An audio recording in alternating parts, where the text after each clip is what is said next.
Ito ang ating lulutuin. Manok, pinya.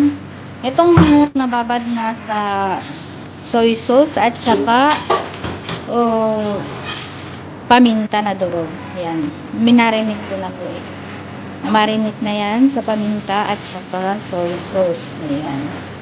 And mangailangan tayo ng bawang, sibuyas, butter, pandagdag sa panggisa natin na mantika, and konting tomato paste, at saka yung special ingredients natin na Coca-Cola. So, ipitwist natin yung chicken cola nila. So, ito yung and ito ang ating ketchup. Hindi po sponsor ng mga pinakita kong mga products. So, mga company. Yan lang po talaga meron. So, let's start. Magigisa na tayo ng ating mga rekado. Konting mantika.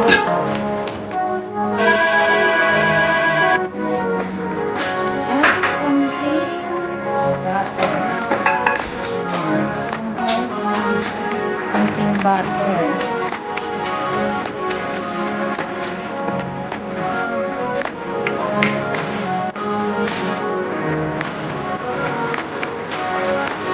Ayan na natin bawang.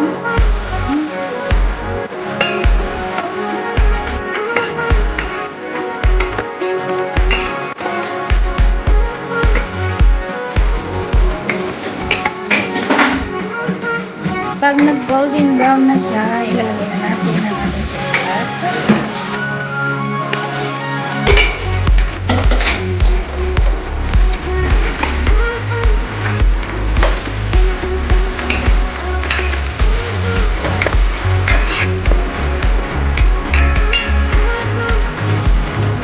So, hintayin natin hanggang maging golden brown.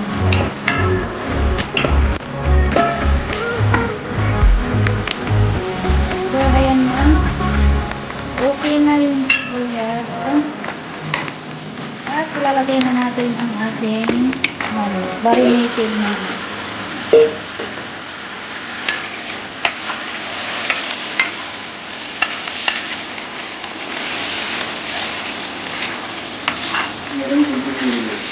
Ha?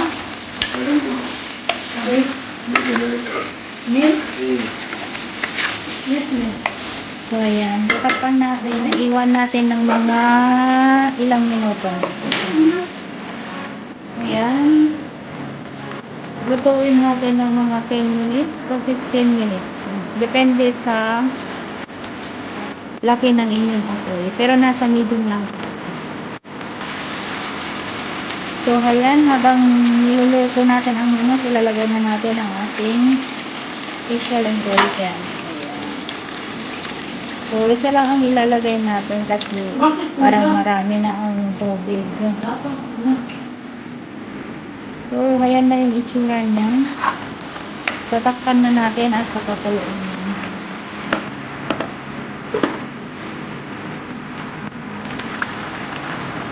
Ayan, malapit na siyang maluto. Pero ang dami pang tubig. Medyo kasi, kailangan nating igahan ng konti para siguro mga pa to, mga 5 minutes or 8 minutes bago natin ilagay yung mga ketchup at saka yung niya iba pang ingredients. So, ayan na. After 8 minutes po, titignan natin. So, ayan na, kulong-kulo na. And dadagdagan po natin ng isang bulk cubes. Chicken bulk cubes. Pandagdag po ng lasa. Hindi na po ako naglalagay ng nagdadagdag ng asin.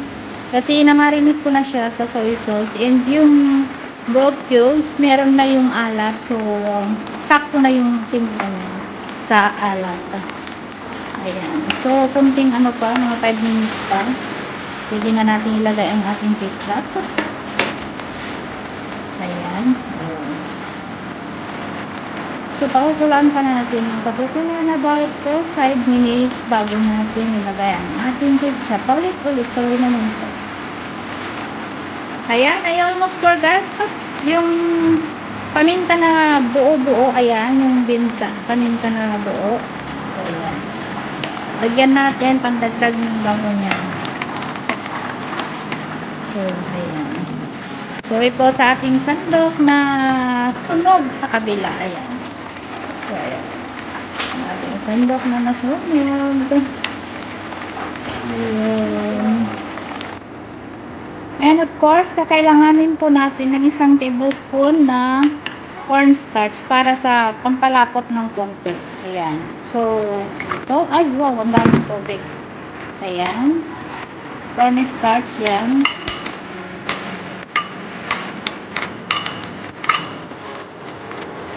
Alam nyo naman siguro kung bakit nilalagyan natin yun ng tubig para matunaw. And hindi na siya magpuubo doon sa ating niloto. So, ayan. Okay na siya. So, ayan na ang ating niloto. Okay na. Ilalagay na natin ang ating ketchup. So, ayan, nilalagay natin ang ating ketchup. Mga 2 kutsara. So, ayan.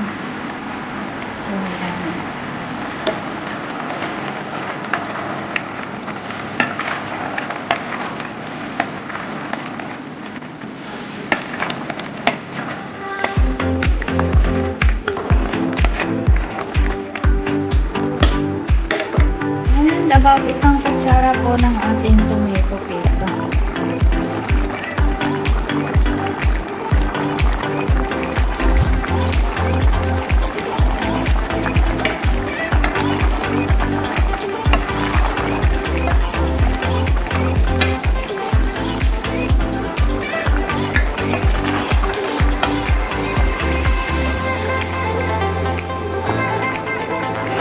Masyadong haluin kasi ayan o madudurog yung ating chicken.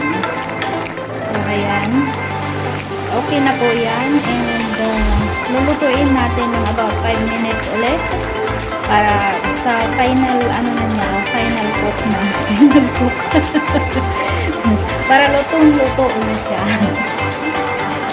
O diba? So, ayan na po ang ating final po. May nalalaman na final ko. Ayan na. So, charan! Oh, parang kumbaga nakikita mo itsura niya, parang magiging kalderetang kaldereta o kaya naman pang bayan. O diba? Ang itsura niya. Parang ganun. So, ilalagay na natin ang ating cornstarch. Ayan. Ilalagay na natin ang ating cornstarch. Kunti-kunti muna kasi baka sobrang na siya. Sobrang naging malapot. Masarap kasi yung medyo may sabaw-sabaw siya ba. So, ayan. Okay na yun. Mga kalahati yung nilagay ko na cornstarch. So, ibig sabihin isang lang siya. Kalahating tablespoon ng cornstarch. So, ayan ito. Charan! Ayan na ang ating manok na alarens. Hindi ko alam kung anong luto. Basta sinis ko yung Coca-Cola chicken nila. Tapos, parang yung style niya is luto is parang kaldereta na ano ba yun? Minudo ba yun? Ay hindi, minudo maliliit yung timpla nun maliliit yung gayat nun ayan. So ayan na mga lalas, tapos na tayo, and charan, let's enjoy. Thank you so much. Ayan na ang ating chicken a la ranch.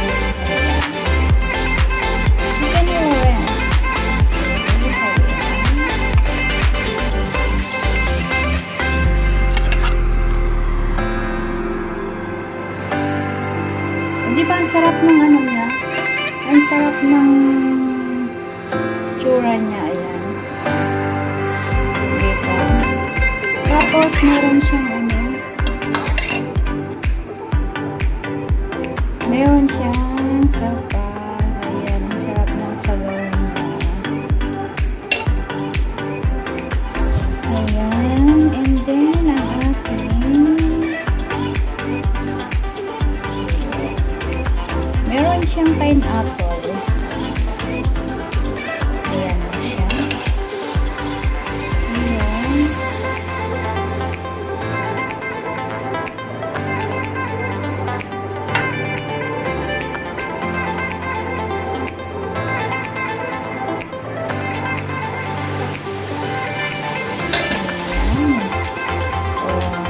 Ayan na. Let's enjoy na siya. Tapos na. And with decorate na yan.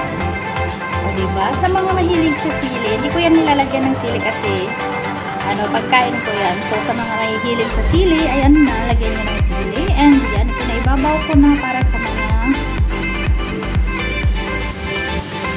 sobrang love ang sili. So, ayan. And let's enjoy mga lalabs. Thank you so much. And God bless everyone. Love you all. Sa mga hindi pa po nakasubscribe sa akin, please subscribe and click the button below para sa ating notification. Para sa susunod kong mga upload ay makikita nyo at mag-notify sa inyong mga gadgets. Ayan. So, thank you so much. Ingat ang lahat and God bless everyone. See you till next vlog. Thank you and love you all. Bye!